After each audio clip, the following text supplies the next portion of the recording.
Sky Squad, we are back in the building and we are talking Love and Marriage DC Season 2 premiere episode. Now, um, I'm doing this as a pre-record because I actually have a lot going on today, and I'm also set to do Simone Sanders show at 4 p.m. I'll be on, I think, around 4:50.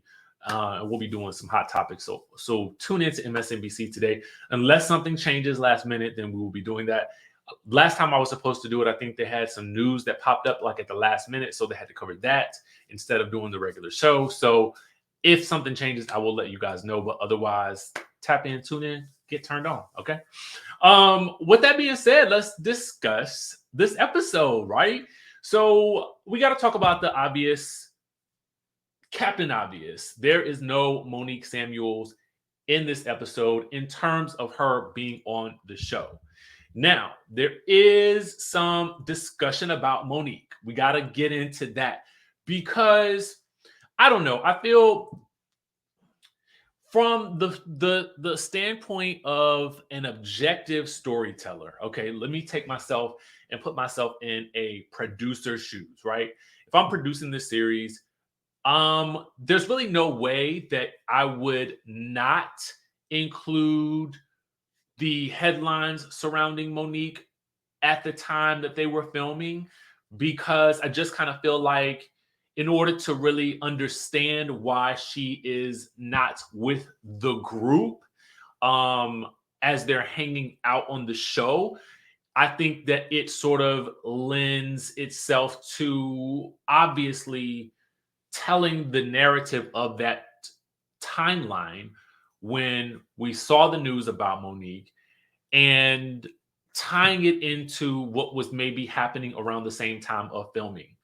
Now, I personally, because I know Monique, I have not had a chance to talk to her about how she feels about this. I generally try to keep our conversations to other things outside of what's happening on the show or what's happening on the news, unless I absolutely have to say, hey, listen, I got to talk about this, or hey, listen, this is what's going on. I don't know if you've seen this, right? So for this, I was like, Monique is living her best life. I'm not even going to mention this because I feel like, she has made the decision to move on. And I, as a friend, I also respect that decision because I feel like anytime you feel like you are in a situation that either no longer serves you, or B, you just don't want to do, then you should not do it. Okay. And I have to also give her props for having the bravery to do that, because I know for a lot of us, there are situations that we would not walk away from this. You know what I'm saying? A lot of people wouldn't walk away from reality television because of, whether it's the money or fame that goes along with it. So, I have to give props to her for making the decision for herself and her family. But as it relates to the show, there is a little bit of theater regarding this matter. And when I say theater, I mean the cast is going to have to discuss this in a way that conveys to the audience that maybe they don't know what's going on. You know what I'm saying? Because truth be told, I actually went to an event that was filmed and I was expecting her to be there. And I have a relationship where I could simply ask her, but I just made the assumption that she was going to be there. So I can also see why they would ask those same questions, right? In certain situations.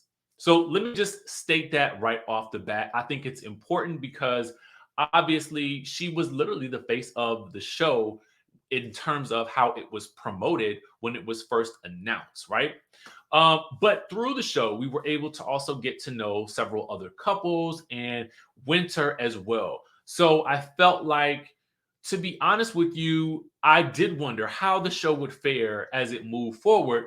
But when I look back at Love and Marriage Huntsville, I really think about how at the time we really didn't know any of these people. And I feel like the conversation that I had with Carlos King the other day, he talked about not doing Love and Marriage Atlanta because there's this idea of finding successful Black people in other areas outside of Atlanta. And, just, kind of pulling people that we may not have ever heard or seen before on a large scale People in the DMV area might know of Jamie and Arena and Ashley and Quick and, Sherelle and Black and Winter.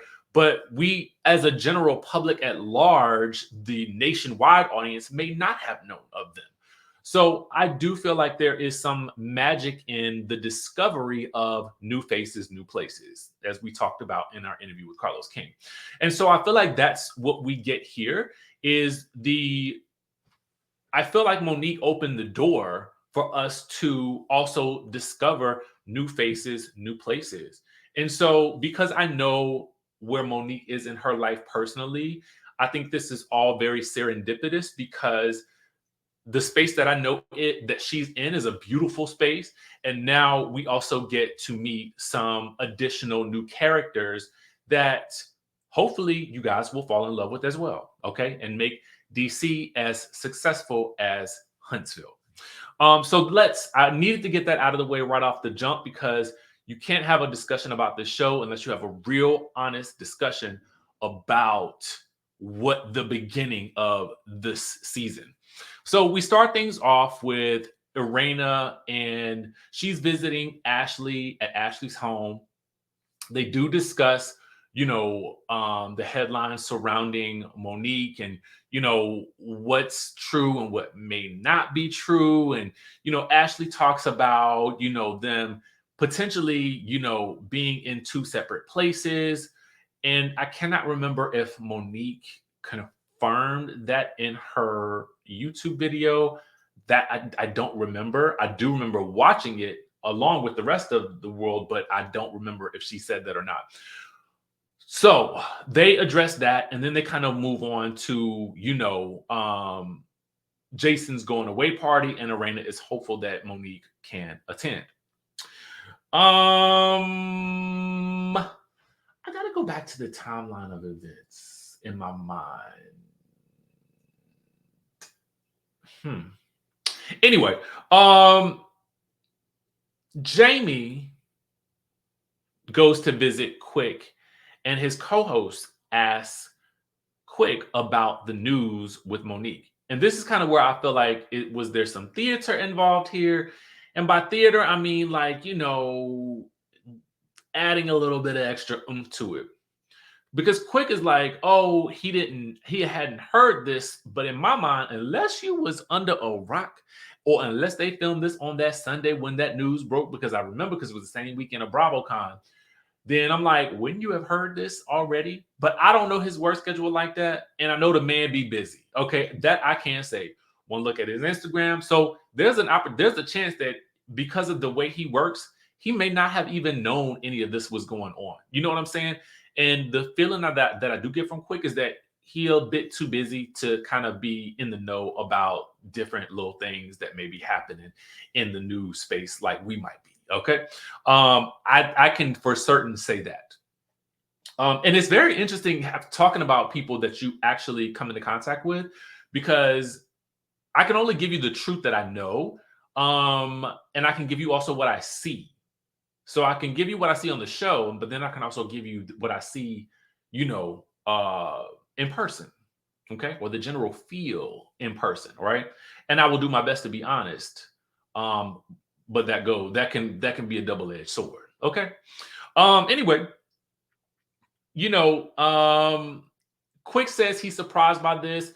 He does not believe anything that the things that he says that he doesn't believe everything that he sees on the internet. And I think that's a good way to live. It's like, yes, we should look at the news, but we should also look at it with an educated, sophisticated eye. You know what I'm saying? Which is what I love about what we do on this channel, because we kind of look at things from a couple of different lenses. You know what I'm saying?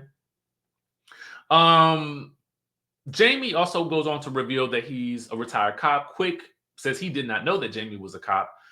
I'm like, Quick, you ain't know nothing. Quick be in them ones and twos, okay?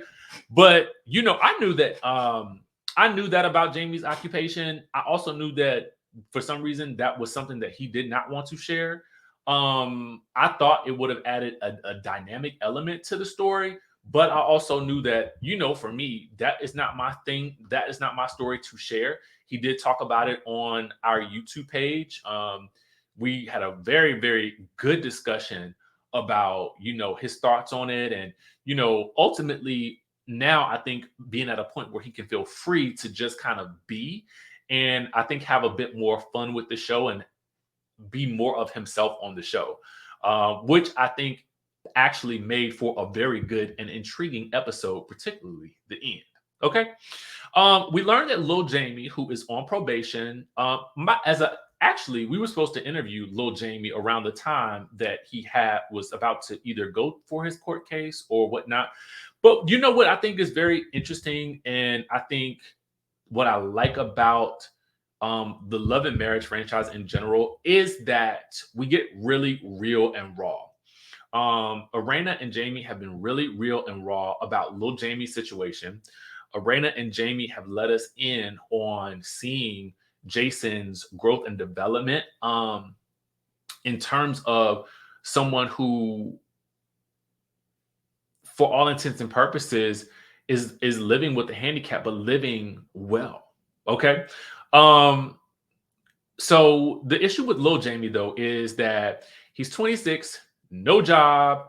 He had a hospital gig that Big Jamie had tried to get for him, but that fell through because of the background check. They checked 5 years, and in the past 5 years, he's been in a little troubles here and there. A ticket came through that because they both named Jamie, Big Jamie opened Lil Jamie's mail and discovered this the speeding ticket.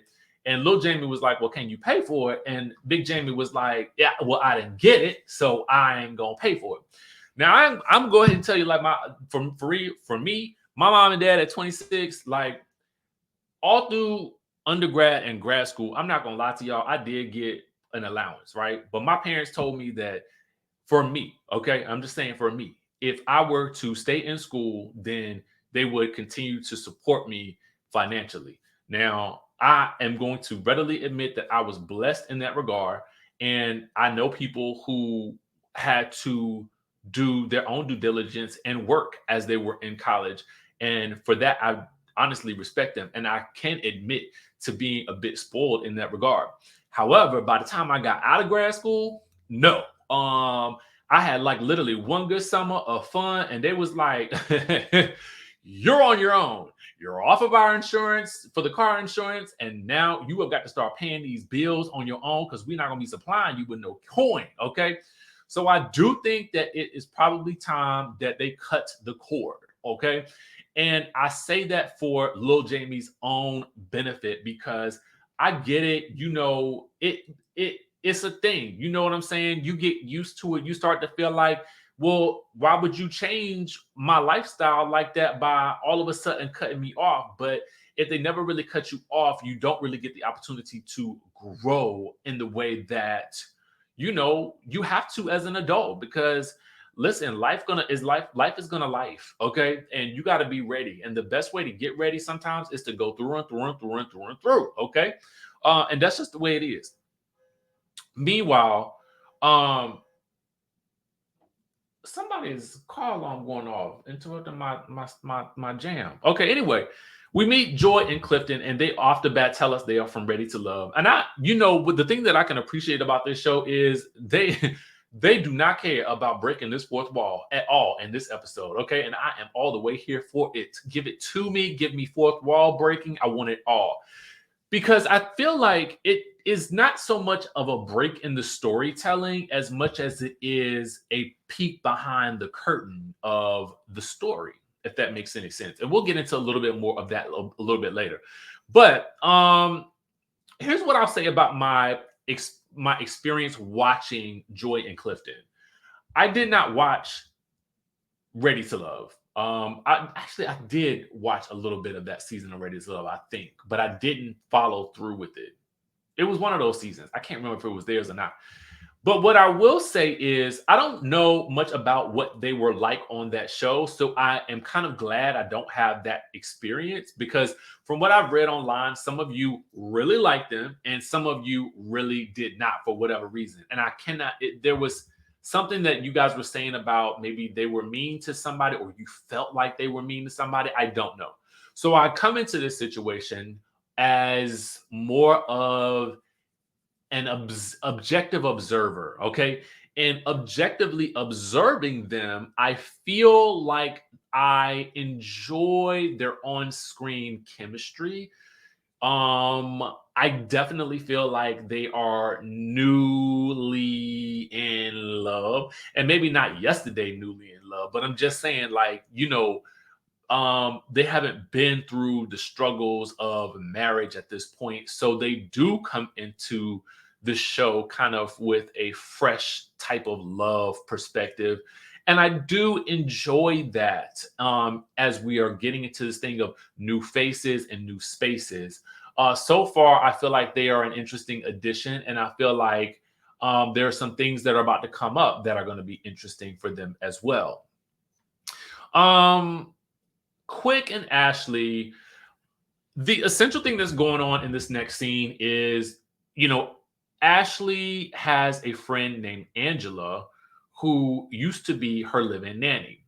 Angela is moving back into the house to assist Ashley with her career endeavors.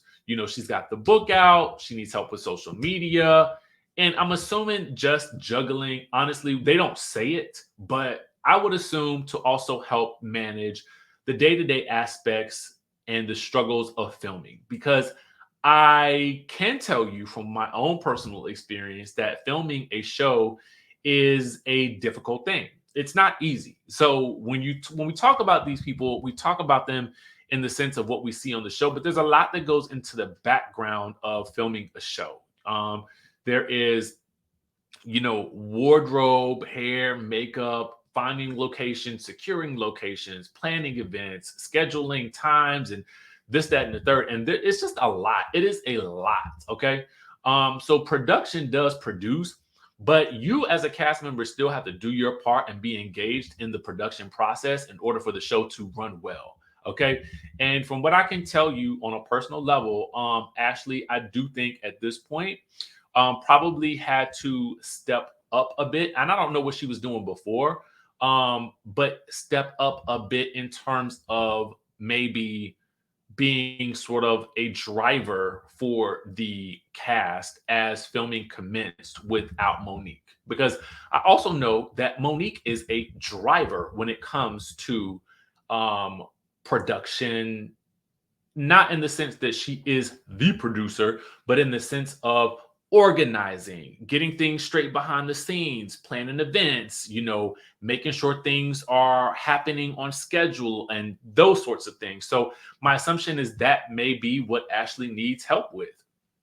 And again, I'm just taking you behind the scenes from my perspective as not only someone who is watching the show, but someone who has been on the other side of the camera as well, right? So Quick is happy about Angela being there. Quite frankly, I do believe that Quick is probably happy that she's there because he kind of says it, he's not there that often. Okay. He's not there a lot. Now, that's an occupational hazard, I would say. I think it comes with the territory. I can tell you myself as a former DJ, it can get busy. It can get busy real quick. And it sounds like to me that Quick is also heavily involved in the community. So I can understand like it's a big business. I can definitely tell you it's a big business. So I can see him being like, you know what? Yeah, I'm glad you got some support here for that or whatever. Don't know much about Angela yet. I guess we'll see more of her as the season goes on because they did make it a point to explain to us that she was there. So my assumption is that at some point later on in the season, she is going to come into play in a larger way.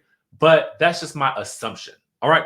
Anyway, Quick and Ashley get into a discussion about their 14-year-old son, Antonio, and whether or not Ashley should be getting up at 6 a.m. at the age of 14 for him and getting him out the door for school.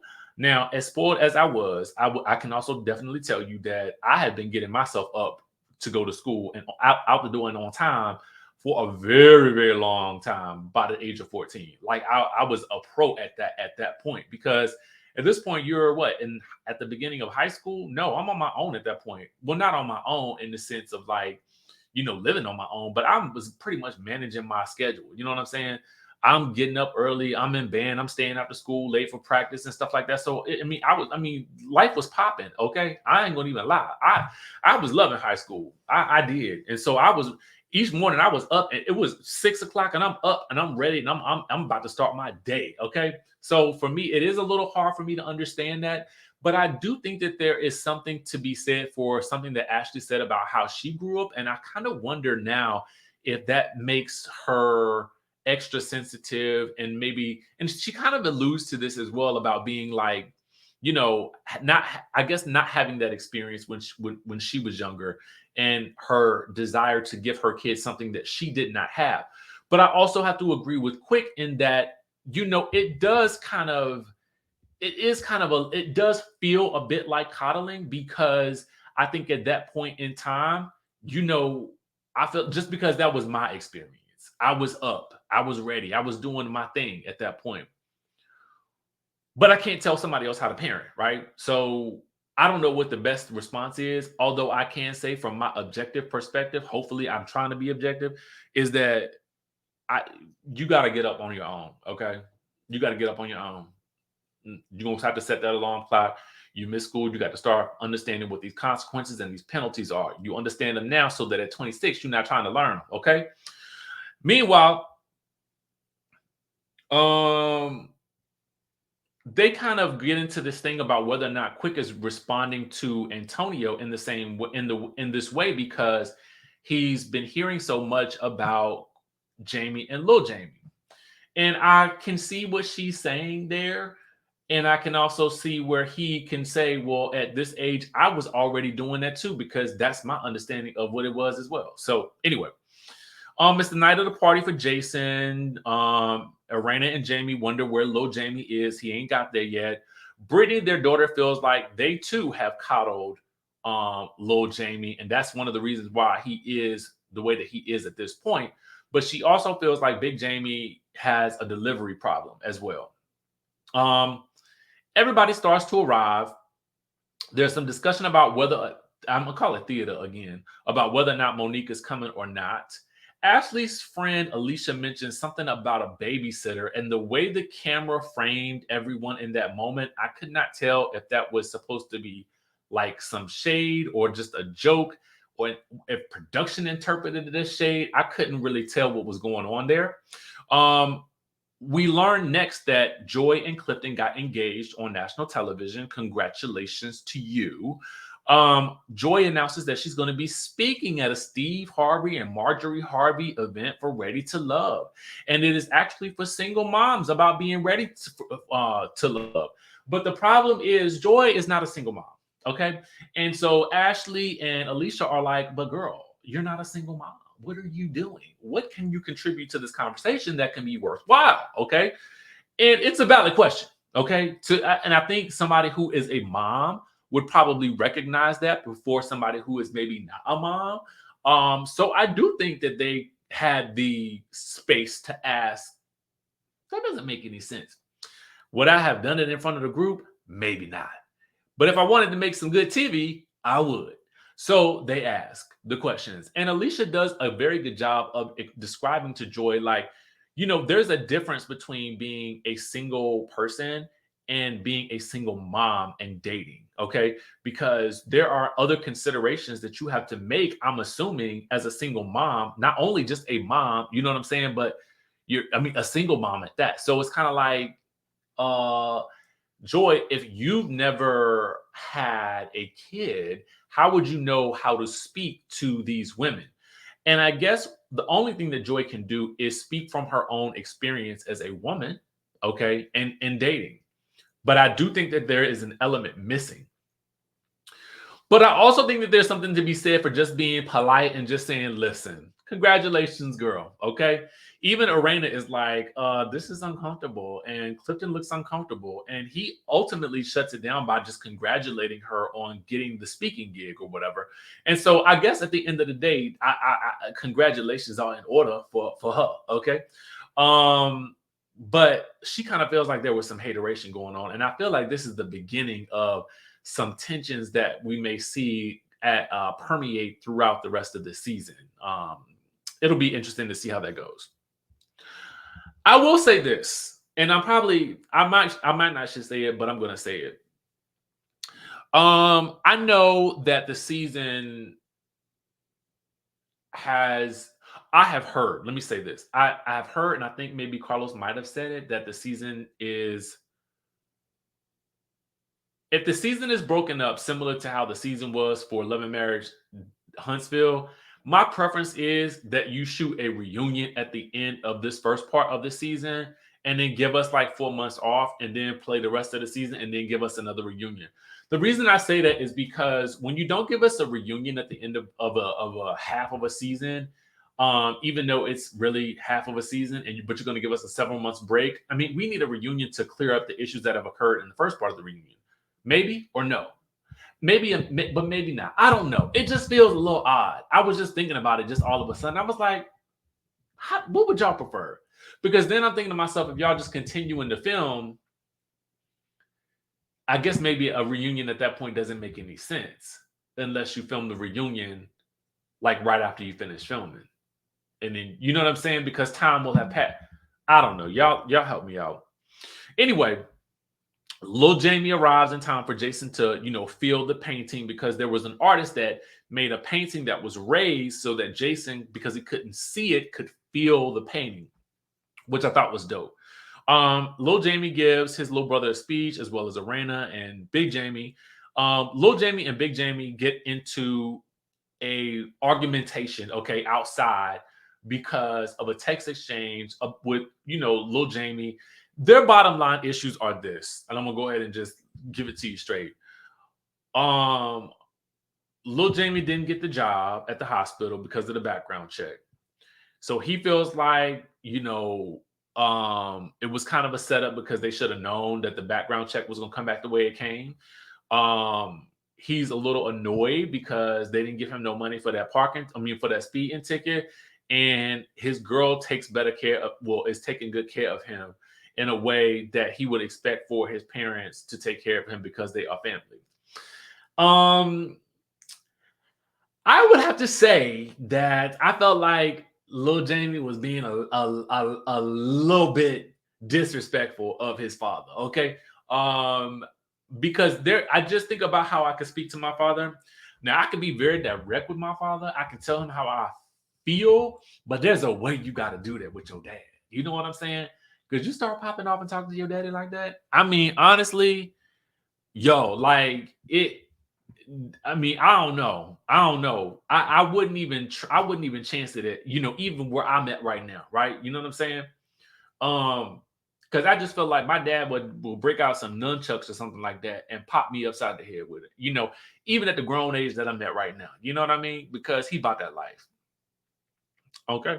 And I don't know how to work the nunchucks, so don't ask me why we have nunchucks at the house, but they exist. Okay. And that's all we're going to talk about. I did used to take the karate. Okay. But nonetheless, nunchucks aside, I just kind of felt like Lil Jamie was being a little bit disrespectful, and he ends up walking. Did he call him a fool at one point? I cannot recall if because I was like, when I say what now? Because I really do feel like the hand of God would have reached down, and snatched him up and pulled him off the side of the balcony, I was like, bro, like you need to ease up. So he ends up walking off, right? Big Jamie comes back in. He's upset and mad, tells Arena what happened. Then production comes over, gets Big Jamie, is like, you need to get outside. Okay, get outside now. We get outside. This is what I mean by production getting in and breaking the fourth wall. This is needed for the show because, well, not really needed for the show, but I feel like it's an interesting aspect of the show because it gives us that behind the curtain, like, oh, that's what happened. That's how because otherwise, how would they have explained him getting outside? Okay. What better way to do it than just to show the producer saying, get outside. So he runs outside. And it's another producer. She's in Lil Jamie's face telling him, you need to fix it with your daddy. Okay. So Big Jamie comes outside. I don't know if like he's reaching down and little Jamie said, "Get your hands out my face." Next thing you know, they going at it and cameras are tossing and tussling around. Okay. I'm with it. I'm with it. Okay, we're gonna see where it goes. Looks like things about to get a little crazy on this show. Now, I ain't gonna listen. We like a little bit of mess on the TV screen, a little bit of mess, not a lot of mess, just a little bit of mess. So if you're here for the little bit of mess that we're about to catch in this season, or it could be a lot of mess, we'll just have to wait and see how it goes, see how things play out. Make sure you tune in to the next episode because I know I will. All right, we will catch you guys in the next video.